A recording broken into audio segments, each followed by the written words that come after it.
देश की एक दूसरी विशेषता है। बहुत कम समाज ऐसे होते हैं जिसकी खुद की कोख से उसी समाज के खिलाफ आवाज उठाने वाला संतान पैदा होता है। बहुत कम होते हैं। दुनिया में ऐसे उदाहरण बहुत कम है।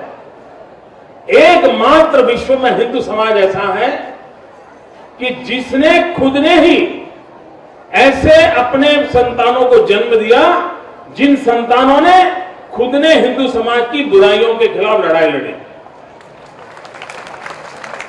राजा राम मोहन राय जन्म से हिंदू थे, लेकिन हिंदू समाज के अंदर जो विकृति थी विधवाओं के संबंध में, वो लड़ाई लड़े, समाज के खिलाफ लड़ते रहे और समाज को सत्य की ओर ले जाने के लिए मजबूर किया। अंधश्रद्धा इतनी बड़ी मात्रा में हमारे यहां व्याप्त थी और अंधश्रद्धा के कारण एक वैज्ञानिक ताकत समाज की खो जाती है। उस बात को भली भांति पहचाना था महर्षि दयानंद जी ने।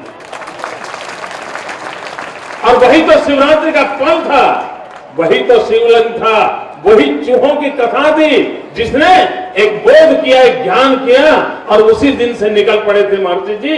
और तब जाकर के दुनिया के सामने अंधविश्वास के खिलाफ लड़ने के लिए लोगों को प्रेरित किया। मित्रों, आज भी मूर्ति पूजा का विरोध करना हो तो कितना दिक्कतजनक होगा। उस जमाने में आवाज उठाने की ताकत कितनी बड़ी रही होगी कि अंधश्रद्धाओं के खिलाफ लड़ना है। और स्वामी दयानंद जी रूढ़िभंजक थे। पुरानी अंधश्रद्धाओं की जो मान्यता थी उस पर कठोरा गांठ कर करके समाज को झकझोर करने की ताकत रखते थे। समाज की परंपरागत बुराइयों के खिलाफ दिन रात लड़ने वाले व्यक्ति को भी यह देश की ताकत देखिए, महर्षि के नाते आज भी पूजा कर रहा है। ये इस देश के समाज की विशेषता है। वरना कब को किसी कोने में डाल देते, तुम ही हो जो हमारे खिलाफ बोले थे। ऐसा नहीं किया। समाज की बुराइयों के खिलाफ लड़ना, अस्पृश्यता को हमारे यहां कितनी प्रतिष्ठा मिल गई थी सदियों पहले।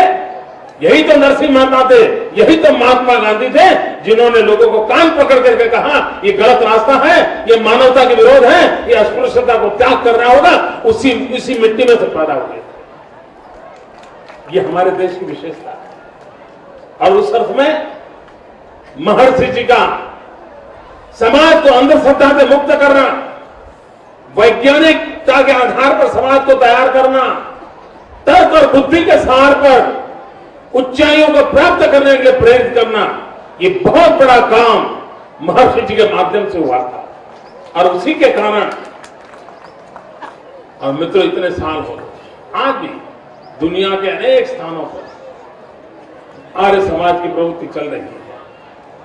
वो एक वैचारिक आंदोलन है। वो वैचारिक आंदोलन आने वाले दिनों में अनेक प्रेरणा देता रहेगा, ये मेरा विश्वास है। मुझे मालूम नहीं था